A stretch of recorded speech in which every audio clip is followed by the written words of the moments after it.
You don't exist to me. England, 1814, Hawthorne County, Somersetshire. She arrived with nothing but her name and a plan no one saw coming. He dismissed her before she spoke a single word. But when the contract landed on the table between them, and she smiled, everything he thought he controlled began to slip. This is the story of Cecily Ashworth and Rafferty Dunbar, Duke of Westhaven. A story about power, pride, and the terrible danger of underestimating someone who has nothing left to lose. If you're new here, welcome. Subscribe, leave a comment telling us where you're watching from, and let's begin. Chapter 1. The Duke Who Looked Through Her. The ballroom at Dunbar Hall had been designed to make people feel small. That struck Cecily the moment she stepped through the arched double doors, and the candlelight hit her. Not warmly, the way candlelight was supposed to, but in that sharp, calculated way that made every surface gleam, and every guest appear slightly lesser than the room itself. The ceilings soared, the columns stretched upward in pale marble, the chandeliers dripped crystal like frozen rain. Everything about the space announced quietly and firmly that its owner stood above ordinary concern. She'd known that before arriving. She'd read every account she could find of Rafferty Dunbar, the 7th Duke of Westhaven, in letters borrowed from her cousin, in social columns she had no business reading, in the careful, guarded words of people who'd done business with him and survived. Cold, they said, precise, utterly without sentiment. What they hadn't said, because saying it would have required admitting it, was that he was also the kind of man a room rearranged itself around. She found him immediately, not because he stood tallest in the room, though he did, and not because of the title that preceded his name like a door slamming shut. She found him because he was the only person in a room full of moving, laughing, performing people who stood completely still. He lingered near the far window, a glass of something dark held loosely at his side, his coat the deep blue-black of a winter sky before a storm. His jaw was set, his gaze moved through the crowd the way a surveyor's does, not admiring, not engaging, simply cataloguing, calculating distance and worth. He hadn't looked at her yet. Fine. She hadn't looked at him either. Not really. She was still cataloguing the exits. Old habit. She lifted a glass from a passing footman's tray, champagne, because it gave her something to hold, and holding something kept her hands from clenching, and positioned herself near the middle of the room, visible without appearing to want to be. Her dress was pale blue muslin, empire-waisted ivory ribbon at the sleeves. Simple, deliberate. The kind of dress that said, "I am not trying to impress you," which, in a room like this, amounted to its own provocation. Miss Ashworth. Lady Pendleton appeared at her elbow, small and energetic in a yellow gown, wearing the particular smile of someone who'd arranged something and felt pleased about it. "You came," Lady Pendleton remarked, as though it had ever been in question.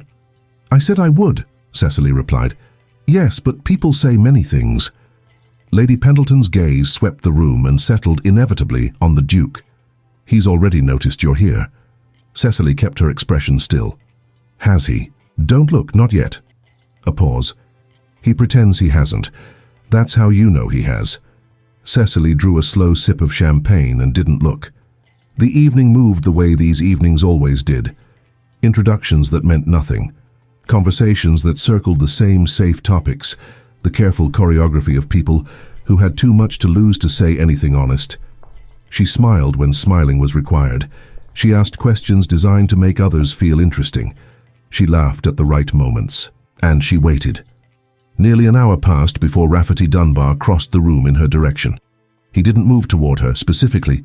She stood near the fireplace in a cluster of 3 women, and he aimed for someone beyond them, a silver-templed man who appeared to be his steward or solicitor. But he had to pass through their group to reach him, had to, or chose to. He passed close enough that she could have touched his sleeve. He didn't stop. He didn't slow. He didn't glance at her. His gaze moved through her as though she were glass, not rudely, not deliberately, but with the particular blankness of someone who'd already decided a thing didn't merit acknowledgement. Then he was past, speaking in low tones to the silver-haired man, and the air where he'd stood felt oddly colder. The woman beside Cecily, a Miss Hargrove, she believed, exhaled softly. "Don't take it personally. He does that to everyone. My sister stood beside him for 20 minutes at the Ashford supper. Not one word. I won't, Cecily said. She meant it. She genuinely meant it. Rafferty Dunbar, Duke of Westhaven, wasn't someone she needed to charm. She needed something from him that had nothing to do with his opinion of her. His indifference, in fact, was convenient.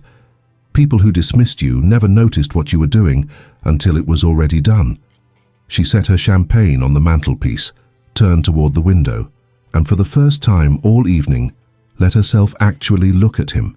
He spoke in that low, measured way, his attention wholly on the man before him. His profile was sharp and clean. A slight tension lived in his jaw. Something in the conversation displeased him, though nothing in his posture admitted it. His hands were still. His expression was still. Only that jaw, that almost imperceptible tightening, betrayed him.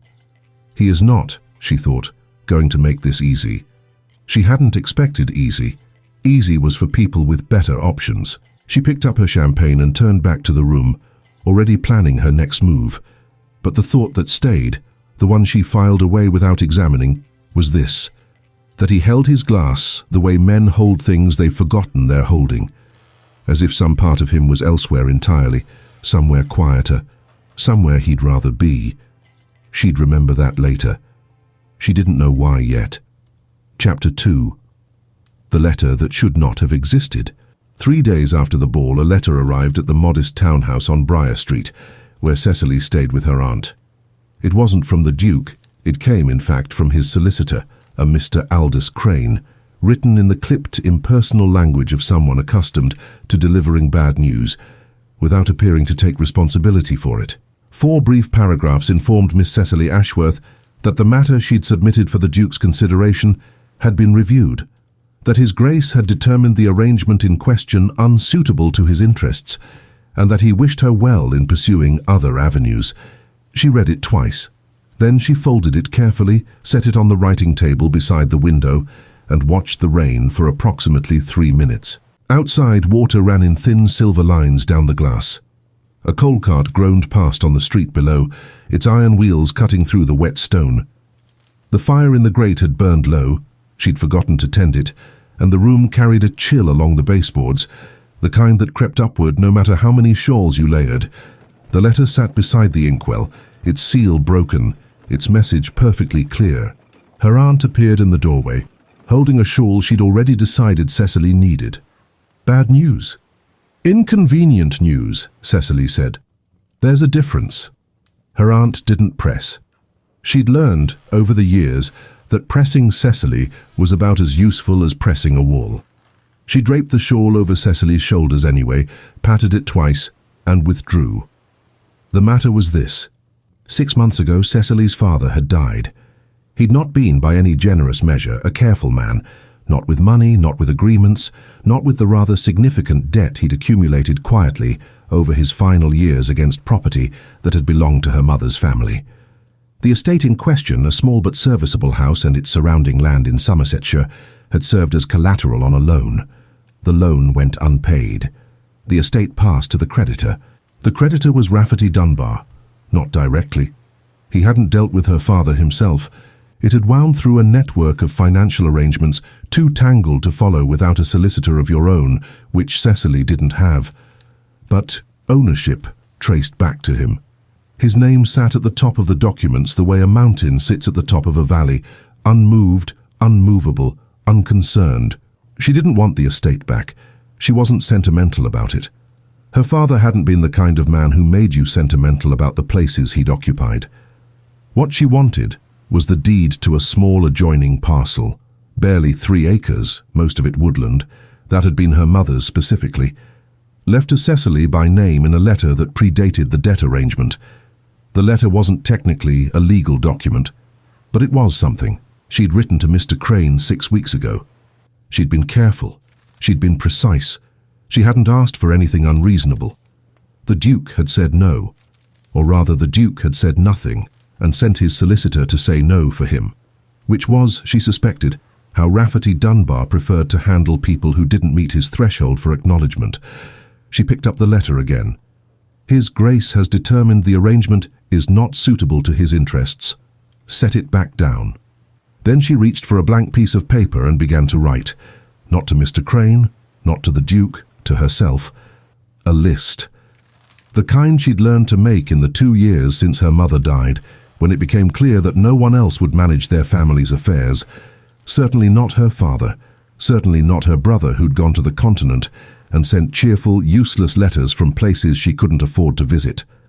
The list had 3 items. Item 1. Request a direct meeting with the Duke. Item 2. If refused, request through Lady Pendleton. Item 3. If refused again, go directly to Dunbar Hall and do not leave until someone lets her in. She underlined Item 3. Then, because she wasn't entirely without self-awareness, added a note beside it. Try items 1 and 2 first. She pressed the heel of her palm flat against the paper, smoothing it. Outside, the rain thickened. The fire snapped once, catching a fresh piece of coal, throwing a brief orange warmth across the wall that vanished as quickly as it came. She folded the list, tucked it inside the leather folio that sat always at the corner of the table, already thick with the paper trail she'd been building for weeks, copies of deeds, letters, survey notes, every document she could lay hands on. The folio's brass clasp clicked shut with a sound that felt, in the quiet of that rain-dimmed afternoon, very much like resolve. The direct request was refused, politely, by Mr. Crane, who said His Grace's schedule didn't permit such meetings. Lady Pendleton, when applied to, tilted her head and studied Cecily the way people study someone who's done something either very brave or very stupid. You want me to arrange a private audience with Rafferty Dunbar? A brief one, 20 minutes. My dear girl. A pause. He doesn't do private audiences. He does with his steward. His steward manages his estates. A longer pause. What exactly do you intend to say that you haven't already put in writing? Cecily considered her answer. Something that's better heard than read, she said. Lady Pendleton studied her for a long moment. Then she picked up her pen. Chapter 3, 20 minutes. Dunbar Hall in daylight was a different creature from Dunbar Hall at night. At night, with candles lit and music playing and guests arranged just so, it performed magnificence. In daylight, with the autumn sun flat and grey through tall windows, the stone reel, the grounds stretching to a silent horizon, it simply was magnificent. Somehow that was worse. The butler who opened the door never expressed surprise. He confirmed her name and led her through 2 halls and a library that smelled of old paper and cedar before stopping before a closed door. Miss Ashworth, he announced. She walked in. Rafferty Dunbar sat behind a desk that could have housed a small family. He didn't stand. He didn't look up immediately. He finished writing, 2 full lines, slow and deliberate, then capped his pen and raised his eyes. Darker than she'd expected. Not brown, something more complicated than brown. The way certain woods shift between amber and almost black depending on the light. His expression delivered exactly what his reputation had promised. Closed, controlled, entirely unimpressed. Miss Ashworth? Low, not unkind, simply contained. Like something that had learned to occupy exactly the space it was given and no more. Your Grace. She didn't curtsy. She'd decided that before arriving, not out of disrespect, but because she needed him to understand from the first second that this was a conversation between 2 people rather than a supplicant and a throne. She took the chair across from his desk without waiting to be invited. Thank you for agreeing to see me. Something shifted in his expression. Barely. The faintest recalibration, like a scale adjusting to new weight. Lady Pendleton was persuasive, he said, which meant you are here as courtesy, not necessity. I won't waste your time, Cecily said. No, he agreed. You won't. You have 20 minutes. She opened her leather folio and placed 3 documents on his desk, turned so they faced him. He glanced at them without touching them. The Ashworth property in Somersetshire, she began. I understand you've reviewed the matter and declined to release the parcel I described. I'm not here to argue that decision. I'm here to offer an alternative arrangement. A slight pause. There is no alternative arrangement that interests me. You haven't heard it yet. He looked at her. Not through her, at her. It was the first time she'd felt it, the sense of actually being seen by him, and it wasn't comfortable. His gaze catalogued quickly and thoroughly and gave nothing back. "You have 17 minutes remaining," he said. She kept her hands flat on the folio and didn't let herself breathe too loudly. "The parcel is 3 acres of mixed woodland adjacent to the main estate. No agricultural value. The timber is secondary growth. No water rights attached. No shared boundary with your tenanted land. By any reasonable assessment, it is the least valuable piece of the Ashworth property. Its value is not your concern." "No, but your use of it is." She turned to the second document. "According to the current estate survey, a part of the debt documentation, which I have a copy of, that parcel has been inactive for 4 years. No timber harvest, no lease, no development. A beat. It is, in practical terms, sitting there." Rafferty Dunbar studied the document for exactly 3 seconds. Then he looked back at her. "You've done your research," he said. Something in his tone she couldn't entirely read, not warmth, nothing so simple, but something that wasn't the flat dismissal of the letter, something that acknowledged, however minimally, that she was a person in the room worth acknowledging. "I've done what was necessary," she said. He leaned back, slow, unhurried, the movement of a man who existed in a world where time bent to accommodate him rather than the other way around. "The alternative arrangement," he said. "What does it consist of?" She turned to the third document. "A lease. You retain ownership. I lease the parcel for 5 years at fair market rate, determined by a surveyor of your choosing. At the end of 5 years, I hold the option to purchase at the assessed value at that time." She paused. "You keep control. You receive income from land currently generating nothing, and I get use of a piece of property my mother valued." The silence that followed wasn't the silence of consideration. It was the silence of a man who'd already formed an opinion and was deciding whether to share it. "No," he said. She'd expected this. She hadn't expected it to land quite the way it did. Not with force, not with cruelty, but with the absolute absence of doubt. The way you say no to something you've thought about for 1 second, and that's all the thought it deserves. She kept her expression still. "May I ask why?" she said. "You may not." He reached forward, stacked her 3 documents and slid them back to her side of the desk. "I don't explain my decisions to anyone." The room was very quiet. Somewhere she couldn't see, a clock ticked. She looked at the documents. She looked at his hands, large still, resting at the edge of the desk. She looked at his face. "You don't exist to me," he said, not cruelly. That was the thing that made it land. He said it the way he might say the weather is not my concern, factual, impersonal, without malice. "Your arrangement, your property, your history. These things are not part of my world. They don't require my attention," she breathed. She picked up the documents, straightened them carefully, tucked them into the folio, and then she smiled. Not a performance. Not the careful social smile she'd worn all evening at the ball. Not the patient smile she gave her aunt when managing someone's feelings. A real smile. Small, clean, steady.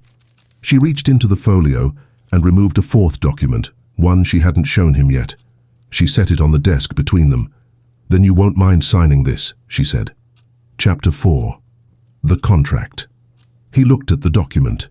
He didn't dismiss it immediately. She gave him that.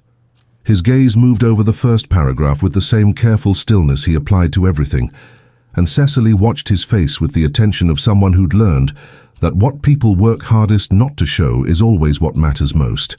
A pause. "This is a record of intent," he said. "Yes. Stating that you presented this arrangement to me, that it was reasonable, and that I declined without stated cause." "Yes. And you intend to do what with it?" "File it," she said, "with my own records as documentation." He looked up. "Documentation of what?" "That I tried." She held his gaze. "Through proper channels, directly, reasonably." A beat. "If the matter should ever come before a magistrate, or before any body with an interest in how the Ashworth estate changed hands, it will be useful to have a clear record of every step I took." The clock ticked. Rafferty Dunbar said nothing. Her heartbeat lived somewhere in her throat. Her hands were steady on the folio. Her eyes stayed on his face. Didn't flinch, not even when the silence stretched past comfortable, not even when something shifted in his expression. something between irritation and something else, something that looked uncomfortably like interest. "You're suggesting," he said slowly, "there was some irregularity in how this property changed hands." "I'm not suggesting anything. I'm recording my steps." "That is a threat dressed as paperwork, Miss Ashworth." "No." She tilted her head just slightly. "A threat would look different. This is simply documentation." She held his gaze. "You said I don't exist to you. That's perfectly fine. But things that don't exist still have paper trails." He looked at her the way he hadn't looked at her at the ball, with actual attention. The kind that takes stock. The kind that recalibrates. The fire in the grate gave a low, quiet pop. Outside, a wind moved through the grounds, rattling the tall window in its frame, and then stilled. She became aware, in that particular silence, of how close she sat to his desk, how much of the room she'd claimed without being invited to claim it, and she didn't move. She slid the document 2 inches closer to him. "I'm not asking you to agree to anything," she said. "I'm asking you to sign your name acknowledging this meeting occurred and that my request was declined. That's all. 1 line." "If it's only a record," he said, "why does it require my signature?" "Because a record without your signature says nothing about whether I actually spoke to you. With your signature, it says everything." The clock ticked again. Then, without looking away from her, a fact she registered below the level of thought, registered the way you register heat. He reached for his pen. He uncapped it. He read the document 1 more time, slowly, line by line. A muscle twitched in his jaw. There and gone. Then he signed. His signature was exactly what she'd have predicted. Clean, no flourish, no performance. Simply a name, claiming precisely the space it needed, and nothing more. He capped the pen, pushed the document back to her. She picked it up. Read his signature, R. Dunbar, Duke of Westhaven, and something in her chest settled. Some tension she'd carried for 6 months releasing quietly, like a knot finally worked loose. She placed the document in her folio. She stood. "Thank you for your time, Your Grace." He didn't stand. He watched her. "You came here for that document," he said, "not for the lease." "I came for both." "But you expected me to refuse the lease." She didn't answer immediately, not because she lacked an answer, but because giving it felt like handing him something, and she wasn't yet certain what he'd do with it. "I expected you to refuse the first time," she said finally. "Most people do." She walked to the door. "Miss Ashworth." She stopped, turned. He still sat, watching her with that unreadable attention. His pen was back in his hand, uncapped this time. He held it the way people hold something when their hands need an occupation.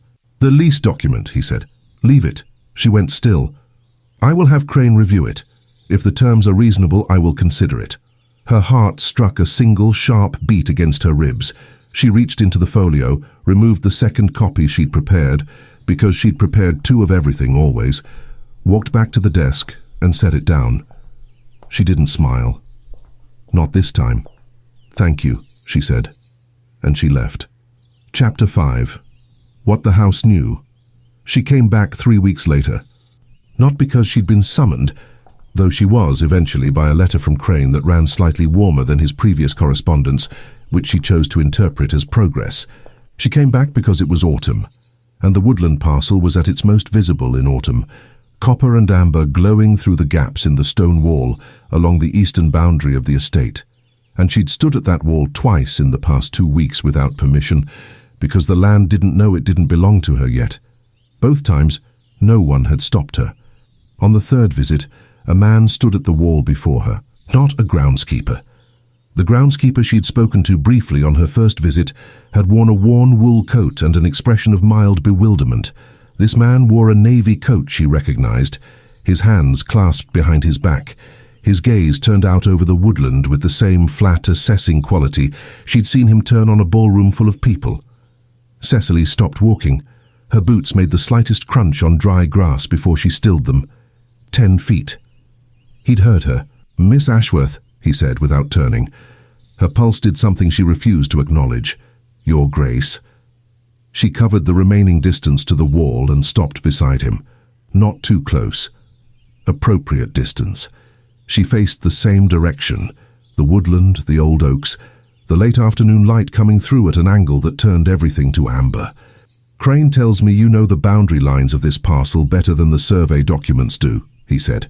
"My mother used to walk here," she said, "when she visited the estate as a girl." A pause. "She described it to me enough times that I could probably draw it from memory." The silence that followed had weather in it, not hostile, not warm, but present. "The survey was wrong about the eastern line," he said. She turned slightly toward him. "Which direction?" "It places the eastern boundary 4 feet further into the main estate than it actually sits." He said it without looking at her. "If the original deed is correct, and Crane believes it is, you've been walking on your mother's land." She turned back to the woodland. A bird moved through the upper branches, invisible but audible. A single branch trembling, then still. "The lease terms are acceptable," he said. Her breath came out slowly. "The survey correction will be reflected in the agreement," he continued. "The 4 feet matter less than the precedent. If the deed was correctly recorded, the parcel is exactly what it was intended to be." The briefest pause, less than a second, but she caught it. "Your mother's property." She pressed her lips together. She wasn't going to let anything show that she didn't choose to show. She'd grown very good at that these past 2 years. But something moved in her chest that she couldn't entirely account for. Something that wasn't triumph and wasn't relief. Something older and quieter than either.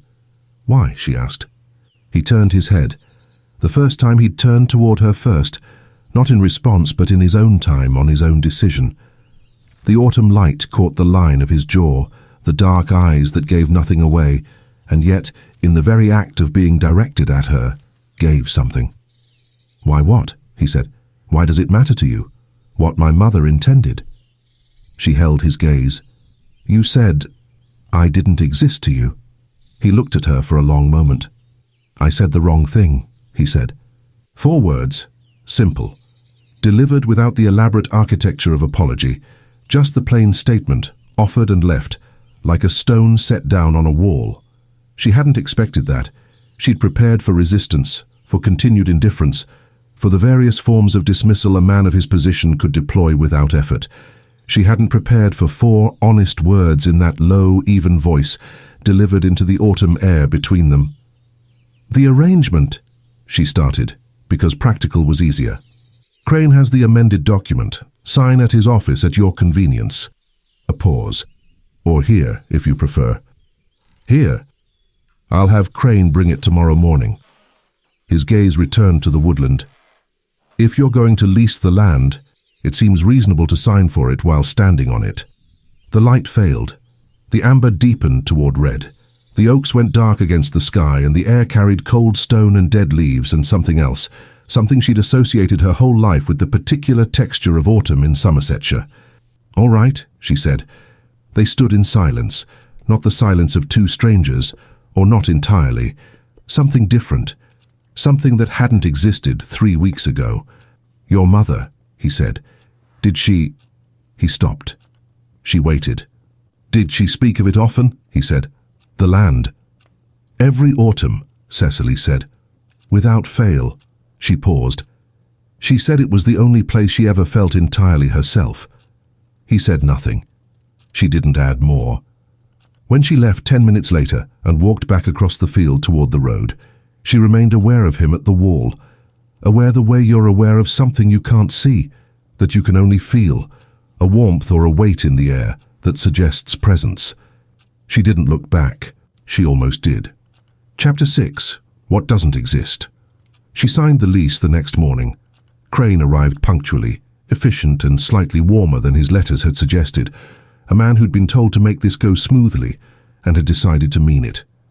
The amended document sat before her, the survey correction noted on a separate page, clean and precise, the 5-year term, the purchase option at the end, the market rate, which was exactly fair, not generous, not punishing. Fair. She read every line. The Duke stood at the window the entire time. He didn't rush her, he didn't speak. He held a cup of tea that had gone cold and looked out at the grounds, and the only sign he was aware of her was that he didn't move. not even when Crane made small administrative sounds with papers.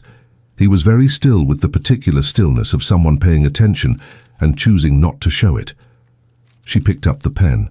She thought of her mother, not sentimentally, not in the way that made your throat tighten.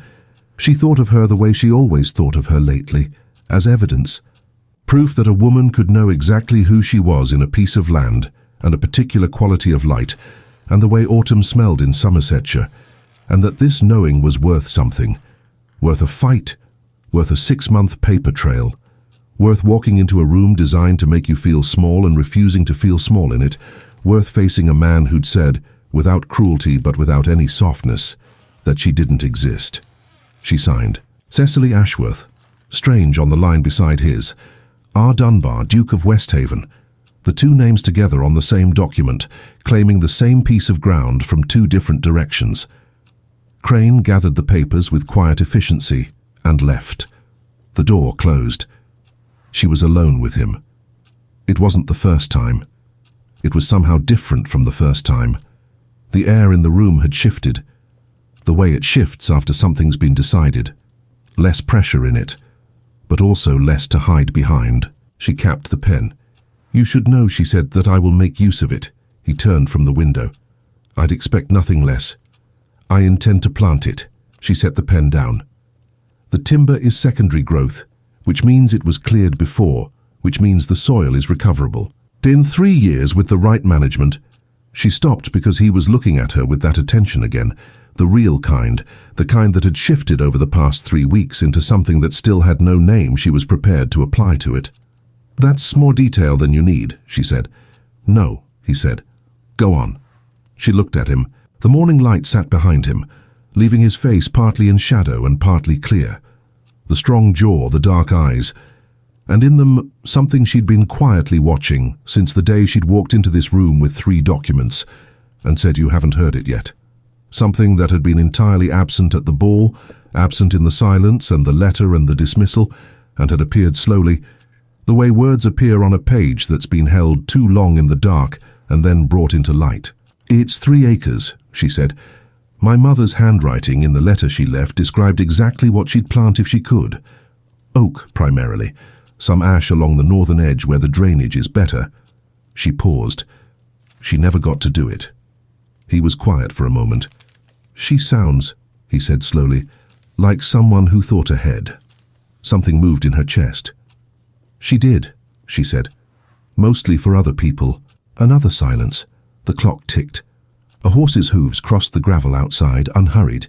He set the cold tea on the table beside the window. I said you didn't exist to me, he said. Not an apology exactly. The word felt wrong for the tone, which was direct and stripped of the distance he usually carried. That was a lie, she said. He looked at her. Or an error, she offered. If you prefer. The corner of his mouth moved, not quite a smile, something in the territory of one, brief, involuntary, over before she could be certain she'd seen it. The kind of expression that means more precisely because it was involuntary, because it surfaced despite whatever weather wall he kept around himself. An error, he said. Yes. She stood, took her copy of the lease. Thank you, she said, for this, and for the survey correction. He inclined his head. The formal gesture, the Duke's gesture, but different now. Some small additional weight in it, the way a word can mean 2 things at once depending on who says it and to whom. She walked to the door. Miss Ashworth. She stopped, turned. He hadn't moved from the window. The morning light still fell behind him. His hands were at his sides. The planting you described, he said. Oak along the main body, ash along the northern edge. A pause. My groundskeeper has contacts with a nursery in Bath that sources particularly good stock for mixed woodland. If it would be useful... He stopped. She waited. If it would be useful, he said again. The recalibration of a man who'd surprised himself. I could have him write to you. The warmth that moved through her was quiet and real, and not the kind she was prepared to name. Not yet. Perhaps not for a long time. That was fine. She was a patient woman. She'd learned how to wait for things that were worth waiting for. That would be useful, she said. Thank you. She left. Chapter 7. What he wrote. The letter arrived on a Tuesday. It was not from the groundskeeper. Cecily recognized the handwriting before she understood why she recognized it. Only when she turned the folded page and read the seal did the understanding arrive. Not the crest of Crane's office, not the estate's formal correspondence wax. The seal of Dunmore Hall itself. Pressed clean dark blue, the impression precise in the way everything connected to Rafferty Dunbar was precise. She set it on the table. She didn't open it immediately. She made tea first, because some things deserved to be approached slowly, because she'd learned that the things you rush toward often collapse under the weight of your own wanting. And she sat by the window with the cup warming her palms and watched the morning move across the garden before she finally reached for it. The paper was heavier than ordinary correspondence. That was the first thing she noticed, the particular weight of it between her fingers, the kind that spoke of a man who did not use inferior materials for anything, not even things he considered small. She broke the seal carefully. Inside, 2 pages. Not long. He was not, she suspected, a man who wrote long letters, but he was a man who wrote precisely. He began with the nursery, the name of the contact in Bath, the specific varieties best suited to secondary growth soil in that part of Somersetshire, the optimal season for planting the first ring of oak. 1 paragraph. Practical. Dense with useful information. The kind that would have taken her months to gather on her own, assembled here in 12 lines as if it were nothing, as if he'd simply reached out and collected it, the way powerful men reach for things they want without marking the effort. Then a 2nd paragraph, shorter. Details about soil preparation, the importance of the first winter, what to expect and what not to. Then a space, a deliberate one, and a single line sitting alone at the end of the practical section, separated from everything before it, like something that had needed its own room.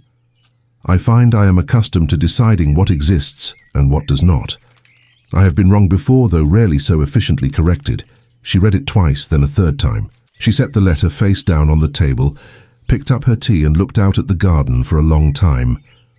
A sparrow worked at something between the frost-stiff stalks of the kitchen garden. The sky was the pale, uncommitted grey of late autumn mornings that couldn't decide whether to clear or deepen. He had not asked her anything. He had not requested a reply. The letter was, in its structure, exactly what he'd promised.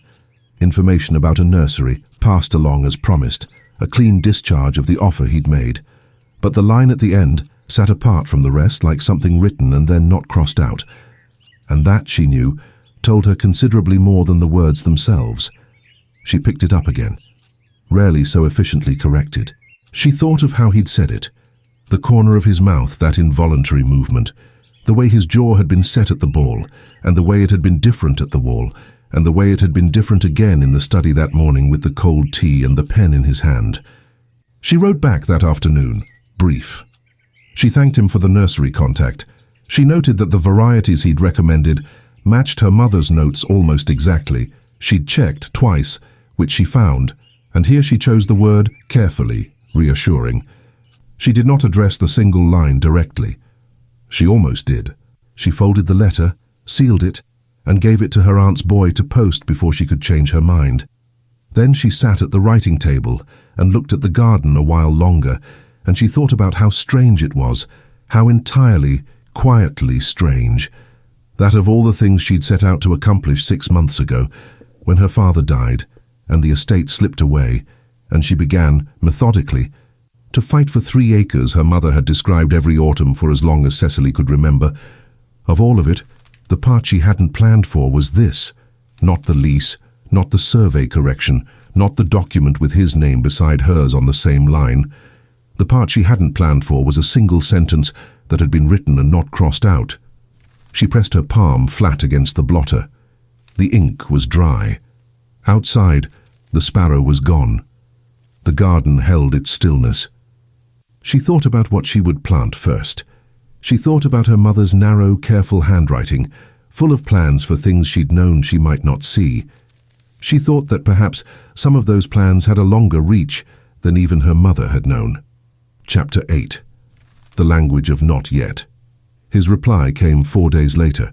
She was in the woodland when her aunt's boy found her, standing at the northern edge of the parcel, where the drainage improved, testing the soil with the toe of her boot, the way the Bath nursery contact had described in a separate letter of his own, feeling the give of it, the particular softness that meant recoverable ground.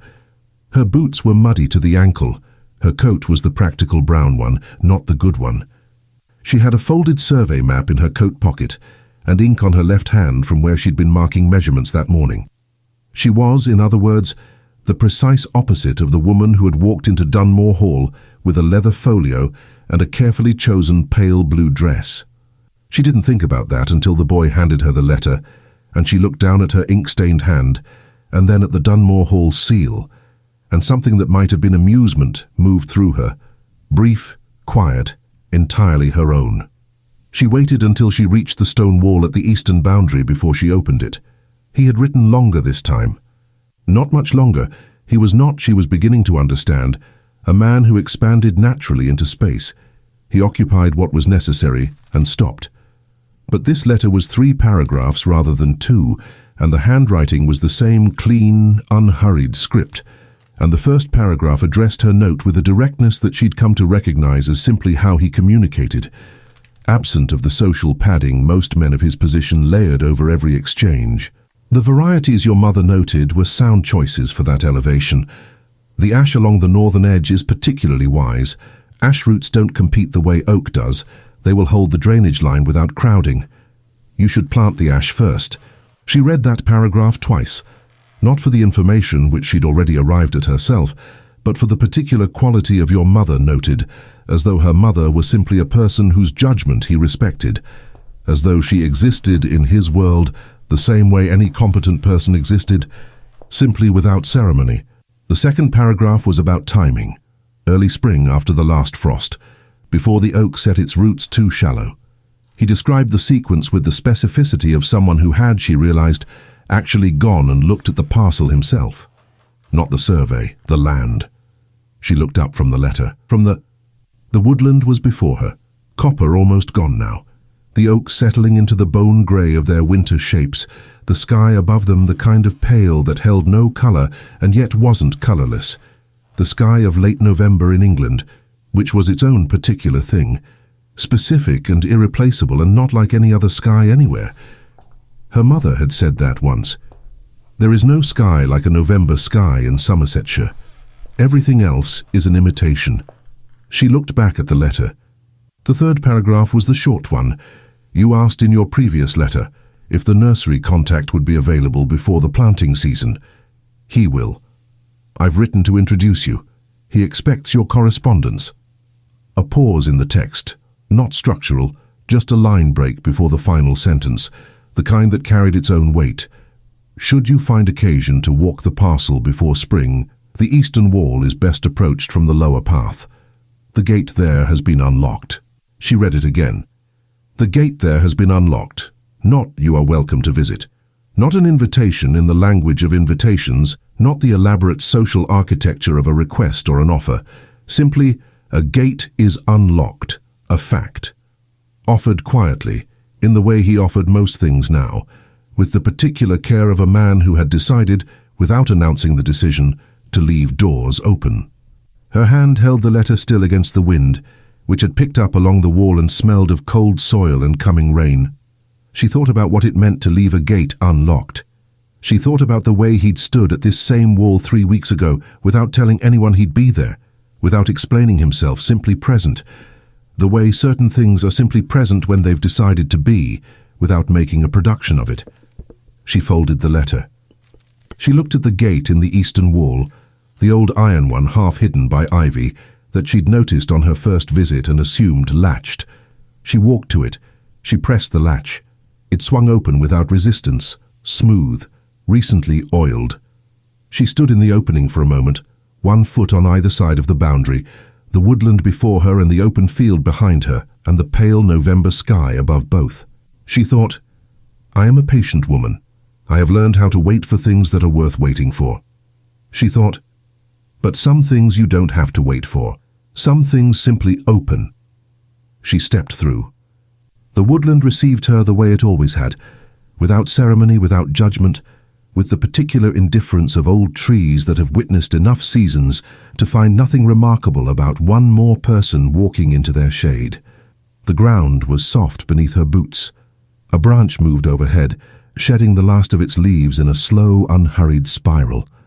She walked to the centre of the parcel, the spot she'd already marked on the survey as the place for the first oak, and she stood there for a long time in the cold and the quiet and the smell of the earth, with a letter in her coat pocket and ink on her hand, and 3 acres of recoverable soil beneath her feet.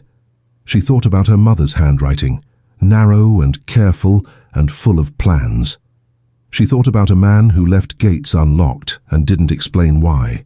She thought about the slow language of people who have both spent too long believing that what they need most doesn't exist, and how sometimes the things that exist find their way to you, not with force or declaration, but with something quieter, something that feels less like arrival and more like recognition. I was here. You simply hadn't looked yet. The rain arrived then, gently, the first drops cold against her upturned face. She didn't move. She let it come. She arrived with a folio and 3 documents, and the particular calm of someone who had already accepted the worst and was dealing with what remained. He dismissed her in 4 words. She smiled and signed the contract, and in doing so, signed something else entirely. Something neither of them had read yet. Something written not in ink, but in the slow language of people who have both spent too long believing that what they need most doesn't exist. If this story stayed with you, leave a comment below telling us where you're watching from. And if you're new here, subscribe. There are more stories coming, and you don't want to miss them.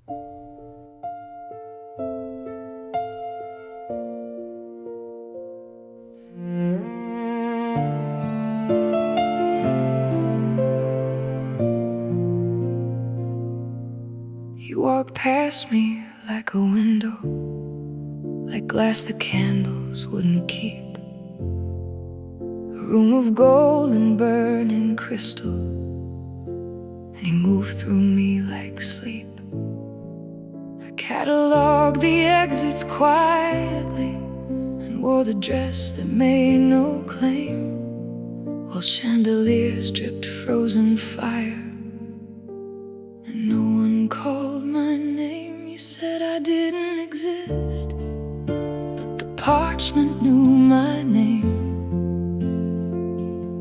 The ink was dry, the seal was pressed.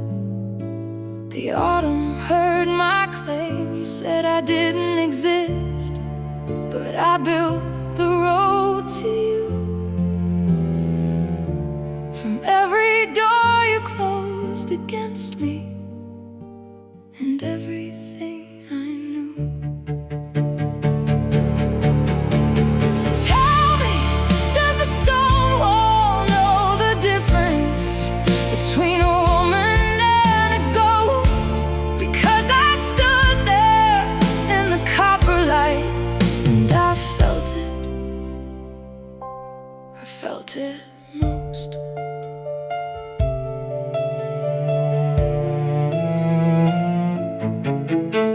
A paper trail of every door you closed, 3 items on a list of folio full of no. I wrote the letters no one answered. I learned the land your name controlled, but the woodland held my mother's memory in every root beneath the frost. And I had nothing left to offer you but everything I'd almost lost. You said I didn't exist, but the parchment knew my name. The ink was dry, the seal was pressed. The autumn heard my claim. You said I didn't exist, but I built the road to you. From every door you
say the reason. I let the frost ground speak for me, the way it does in season. I said the wrong thing once, and I knew it from the moment that she smiled.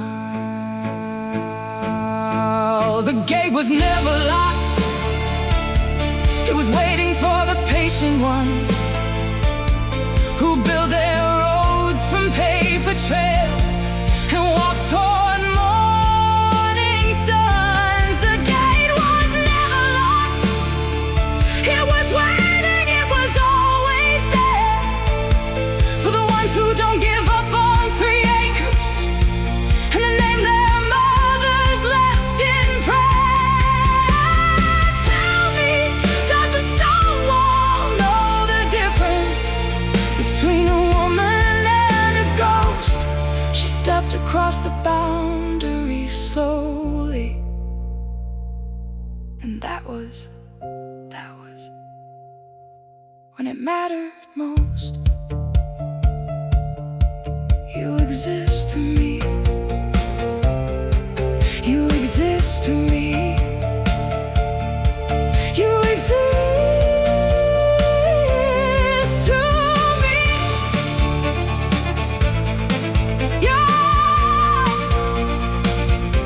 You always did.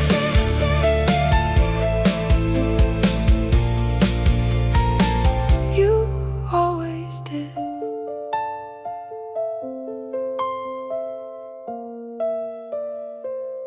You always did.